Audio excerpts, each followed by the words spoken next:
வணக்கம், இது உங்கள் கற்றல் எழுது. குழந்தைங்களோட அட்டென்ஷன் ஸ்பேன் இன்க்ரீஸ் பண்ணுறதுக்கு என்ன பண்ணலாம்? First one, encourage physical activity.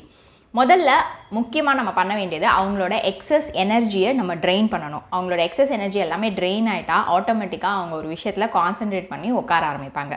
இதுக்கு அவங்களுக்கு தேவையானது physical activity. 1 hour physical activity கண்டிப்பாக அவங்களுக்கு வேணும்.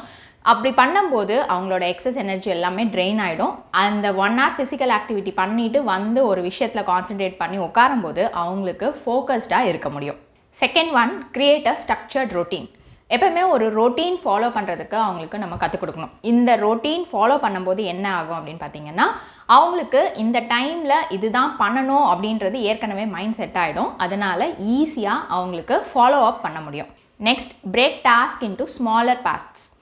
இப்போ ஒரு டாஸ்க்கை இப்போ ஒரு குழந்தையால் ரொம்ப நேரம் லாங்கர் பீரியட்ஸ்க்கு அவங்களால உட்காந்து பண்ண முடியல அப்படின்னா, அதே டாஸ்க்கை நீங்கள் சின்னதாக டிவைட் பண்ணிவிட்டு ஒரு பிரேக் கொடுத்துட்டு அந்த டாஸ்க்கை கம்ப்ளீட் பண்ண வைக்கலாம். Next, reduce distractions. இப்போ குழந்தைங்க படிக்க உட்காடுறாங்க அப்படின்னா அந்த என்விரான்மெண்ட்டில் அவங்களுக்கு டிஸ்ட்ராக்ஷன்ஸே இல்லாமல் நம்ம பார்த்துக்கணும்.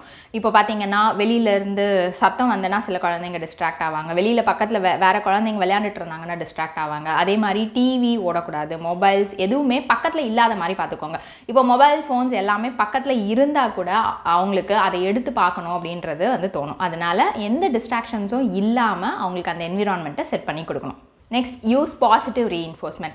இது குழந்தைங்களை நீங்கள் கண்டிப்பாக என்கரேஜ் பண்ணணும். அவங்க கொஞ்ச நேரம் எஃபர்ட் போட்டு ஒரு விஷயத்தை கம்ப்ளீட் பண்ணாலும் அந்த எஃபர்ட்டை நீங்கள் பாராட்டணும். அந்த எஃபர்ட் நீங்கள் சொல்லும் போது, இப்போ ஒரு விஷயம் முடிச்சிருக்காங்க அப்படின்னும் போது அவங்க அதுக்கான எஃபர்ட் போட்டிருப்பாங்க இல்லையா? ஸோ நீ இவ்வளோ எஃபர்ட் போட்டிருக்க, அதனால் இந்த விஷயம் அழகாக முடிச்சிருக்க அப்படின்ற மாதிரி என்கரேஜ் பண்ணுங்கள், ப்ரைஸ் பண்ணுங்கள். லாஸ்ட்டாக, encourage reading books. Book reading ஹேபிட்டை என்கரேஜ் பண்ணுங்கள். புக்ஸ் உட்காந்து படிக்கும்போது குழந்தைங்களுக்கு கான்சன்ட்ரேஷன் இன்க்ரீஸ் ஆகும். அதில் இருக்கிற கேரக்டர்ஸில் மூழ்கி படிக்கும்போது அவங்க ஒரு விஷயத்தை டிஸ்ட்ராக்ட் ஆகாமல் ஒரு விஷயம் பண்ணுறதுக்கு கற்றுப்பாங்க.